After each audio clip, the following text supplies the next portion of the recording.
That night, nobody could fall asleep. The lights were on in every room.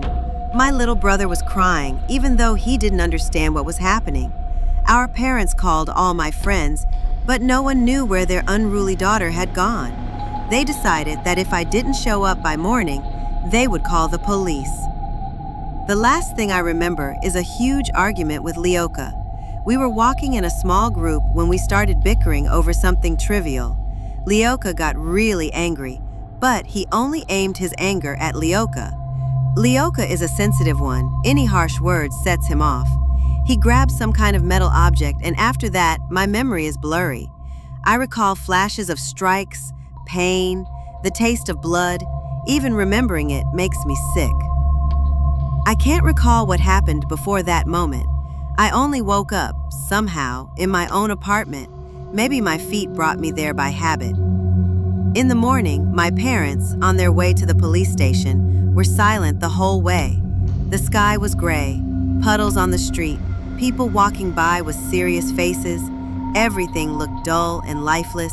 I tried to cheer us up by telling a funny story I saw online, but they didn't respond. My laugh came out awkward and forced, like a fool. My brother, though, giggled. And that was when I realized, for the living I've become invisible, but he still sees me. The morgue was the next stop with a couple of police officers. They said they'd found a girl around my age, dumped in a trash area. I couldn't believe that someone could just toss me away like garbage, but between the brutal wounds, they only recognized me by my clothes. My mom fainted. My dad froze in shock. My little brother, unaware of the horror, reached out his tiny hands and smiled at me. Until the funeral, I managed to stay close to him, even though it was difficult. My parents cried nonstop. I never saw my father cry before. Home felt so lonely, so empty. It's a horrible feeling when no one sees, hears, or feels you, and it will stay that way, except for my brother, who still looks at me with a smile. Sometimes I hear a voice calling me, telling me I shouldn't stay here. Sometimes it's so strong, it feels like I'm being pulled away. In those moments, my brother cries out for me, and then the voice lets go. My parents were shocked. Leoka's mom didn't even want to speak at the cemetery. I was not alone among the dead. There were others, but they were different, quiet, emotionless, distant. Except for one old man by his wife's grave, he greeted me. He was living, but barely. I realized I had almost no friends. Few people came to my funeral besides close relatives. Lianka, who was with us the night of the murder, came too. She's a good friend, but Leoka's breakdowns are hard to handle. At the grave, she whispered, "I forgive you, for everything, even for nothing." She looked at me. I had so many plans. Move out, go to college. Don't put anything off, people. The future might not come. I've been living with Loka for days now. He was gone for the first 2 days, but came back on the third. And we've been spending time together, sort of. I moved into his apartment. Since I left my body so quickly, I sometimes lose my memory. I explored the place again. The kitchen stood out, bright, spacious. Out of boredom, I started trying to move objects with my mind. Nothing. But the next day, I succeeded. I managed to throw some items that annoyed me. It felt like an achievement. When Loka returned home, he found his apartment trashed, dishes broken, books, clothes, shoes, and underwear thrown around. The fridge tipped over and a few cabinets opened. He ran around yelling, then called his girlfriend, Katya, who apparently had the keys. I vaguely remembered her.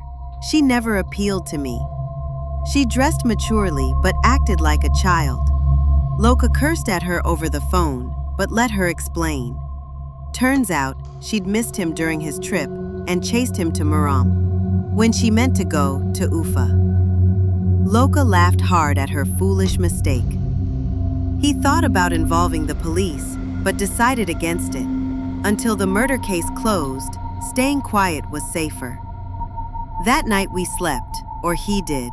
He slept like a baby, while I stayed awake watching him. Eventually, he started snoring. It sounded so cruelly ordinary, and I tried talking to him. How can you kill someone like that? What gives you the right? He didn't answer anything. I hit him, and he woke up screaming, turning on all the lights. He spent the night at a friend's place. I used that time to hide his money and cards. I also painted the floor red with paint to mimic blood and wanted to smear murderer on the walls, but I couldn't find the courage. Loka was so afraid to return home alone that he brought a friend, Vadik, a clean-faced kid. I didn't mind. They were both shocked by the mess but couldn't figure out who did it. They suspected Alonka, his ex-classmate. Maybe she snuck in with Katya's key to avenge my death. Loka sat at the computer. Vadik turned on the TV. I sat near him and unconsciously started switching channels. He froze, scared. He looked like my brother. I hugged and kissed him on the head. He screamed and ran out. Loka didn't hear him. He was engrossed in his game. Katya came back through the door. Vadik left open. Loka was in a bad mood, so he tolerated her. They argued, then fought. Katya was beaten before my eyes. I tried to grab something to stop it, but panic left me paralyzed. She was much smaller.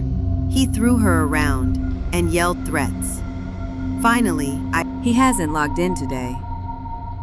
Walking naked around his apartment thinking no one sees him.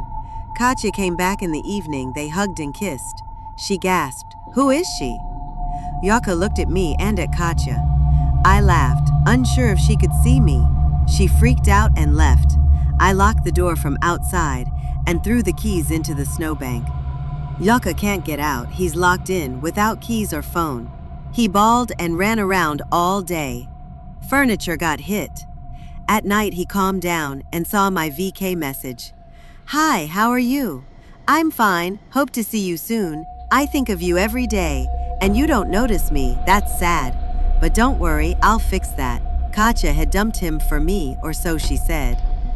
Yoshka can't get out of his apartment. Turn around. He did. I'd never seen that face on him. He looked like he was dying. Another panic attack. He locked himself in the room. I decided to go to the kitchen and let him freak out alone. I opened my VK profile and looked at pictures of when I was alive. Friends, family, life. If I had had something to cry with, I would've. I put on Yoshka's hooded robe and entered his room. I'd lost control. He attacked me with a knife, ruining a good robe. I sat at his computer and typed a murder confession. His rough words lined it. I printed 30 copies. That's more secure. Furiously screaming, Luka looked like someone dying in a mental hospital. I punched him several times, threw pillows at him for good measure, and left the apartment locking it behind me.